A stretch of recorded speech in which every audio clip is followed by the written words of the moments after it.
I think Halloween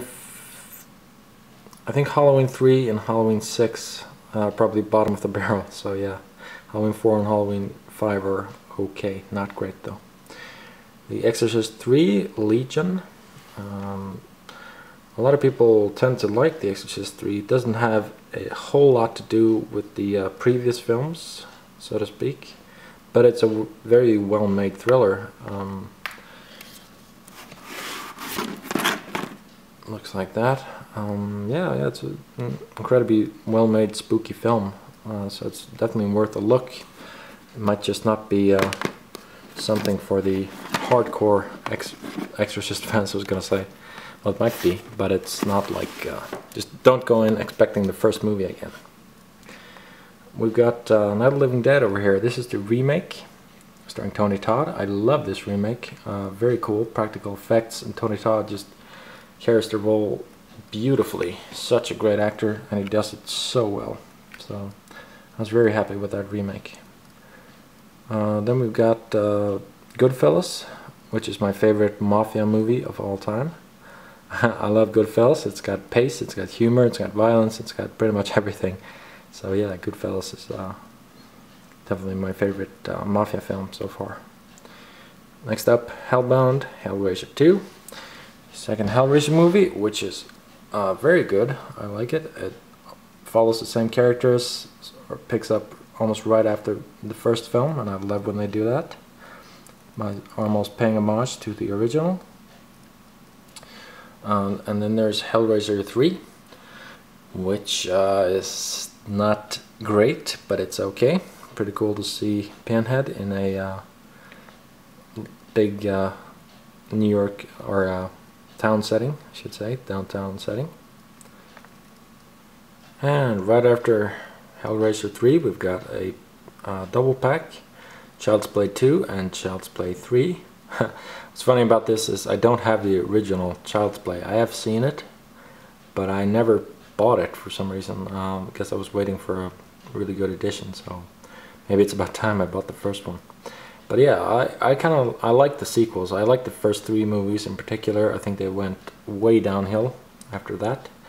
But I really liked the second one, the third one, and the first one. I really liked the third one for some reason. I thought that was a very cool setting.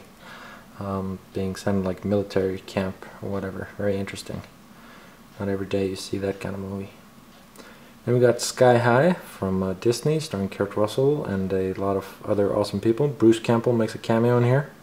I think that's sort of the reason I ended up watching this film to begin with, and I ended up liking it a lot. It's fast-paced, it's got a lot of action, it's got a lot of humor. It's something for the whole family. So yeah, there's Sky High. We've got the drama collection here as sort of a box set. It's got 3 films. In America, or Coming to America, is one of them, I think.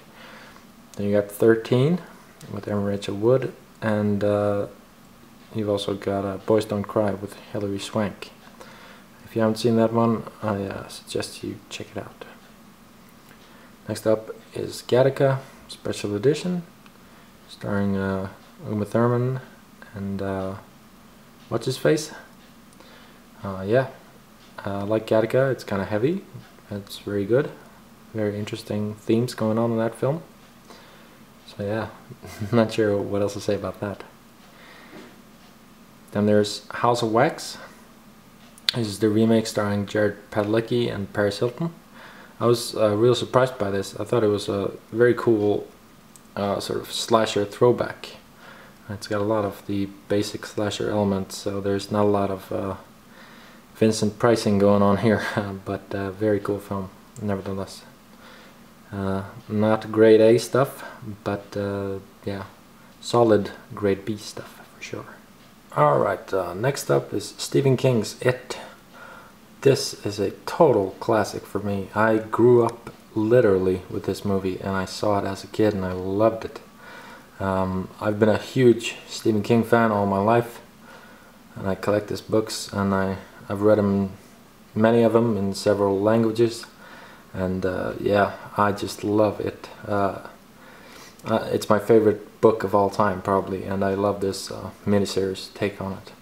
So yeah, this is like This is like sacred to me almost. I just love this. It's so spooky. I love Tim Curry. I love the cast. So many great actors, and they really defined this for me.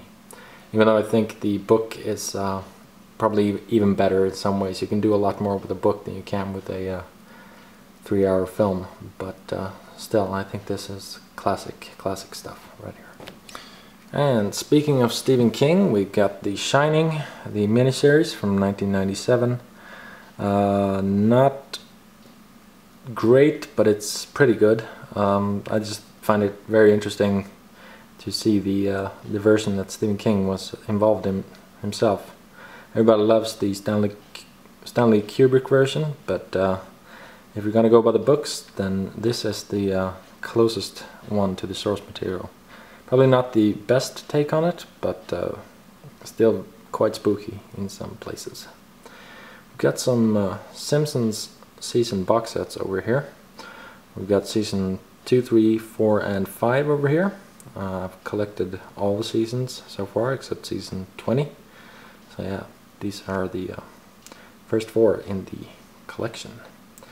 I've also got season 1, of course, but I'm currently watching season 1, so that's why it's not over here. It's actually lying over here. There's season 1 for you. So yeah, that's that shelf, and I will be back with another shelf shortly. See ya.